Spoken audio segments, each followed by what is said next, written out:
Hello, teacher. Good night.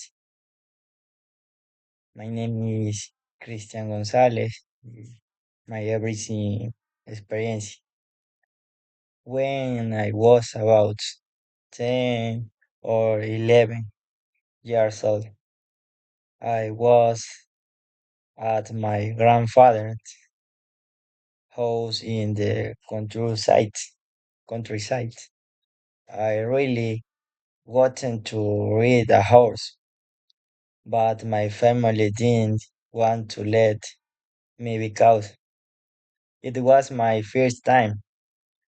I get this game again and again until they finally said yes.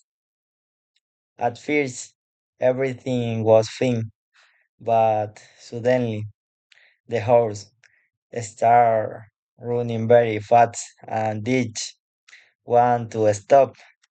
My mom got very scared, and after a few seconds, I feel of the horse.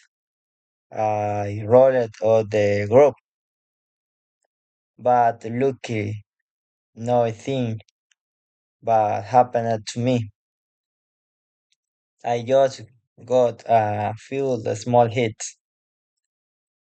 Even though it was everything an embarrassing and scary moment that they discovered how much I love horse, reading horse and enjoying horse.